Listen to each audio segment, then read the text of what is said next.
5 বছর ধরে যশোরের বোরহান শাহ হাফিজিয়া মাদ্রাসা ও এতিমখানার খাবার খাচ্ছেন এক প্রভাবশালী আওয়ামী লীগ নেতা। একবেলা মাদ্রাসার ছাত্র, আরেকবেলা শিক্ষকরা তার বাড়িতে খাবার পৌঁছে দেন।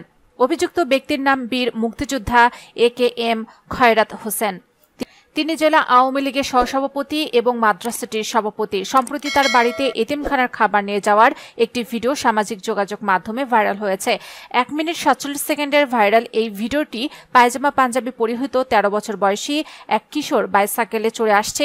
এ সময় বিভিন্ন বয়সী কয়েকজন তার পথরোধ করে দাঁড় করান। কিশোরের সাইকেলের ঝুলনো টিফিন ক্যারিয়ার খুলে খাবার দেখছেন তারা। এরপর ওই ব্যক্তিরা কিশোরের কাছে জানতে চায় এই খাবার কোথায় যাবে, কোথা থেকে এলো। উত্তরে কিশোর জবাব দেয় সে যশোর শহরের কারবালা পীর নূর বোরহান শাহ ফোকরানিয়ার এতিমখানার ছাত্র।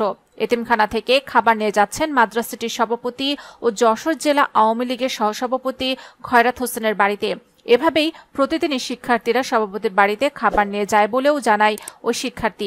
এ বিষয়ে মাদ্রাসাটির সভাপতি ও জেলা আওয়ামী লীগের সভাপতি বীর মুক্তিযোদ্ধা AKM খয়রাত হোসেন বলেন, মাদ্রাসার জন্য আমি অনেক কিছু করেছি, আমারও মাদ্রাসা থেকে কিছু পাওয়ার হক রয়েছে। পরে তিনি আরো বলেন, আমি ডায়াবেটিস ও কিডনি রোগী, মাদ্রাসার খাবার খেলে আমি এতদিন বাঁচতাম না, ফলে আমি কখনো মাদ্রাসার খাবার খাইনি। খোঁজ নিয়ে জানা যায় যশোরের ঐতিহ্যবাহী এতিমখানা ও মাদ্রাসা কারবালা পীর নূর বোরহান শাহ ফুকরানিয়া হাফিজিয়া ও এতিমখানা মিলে 2 শাখায় অর্ধশতাধিক এতিম শিক্ষার্থী পড়াশোনা করে। সমাজ কল্যাণ অধিদপ্তরের আংশিক অর্থায়নেও ও জেলার বিভিন্ন দানশীল ব্যক্তিদের টাকায় চলে প্রতিষ্ঠানটি। প্রতিষ্ঠানটি পরিচালনা করার জন্য একটি কার্যনির্বাহী কমিটি রয়েছে, যার সভাপতি যশোর জেলা আওয়ামী লীগের সহসভাপতি মুক্তিযোদ্ধা AKM খয়রাত হোসেন।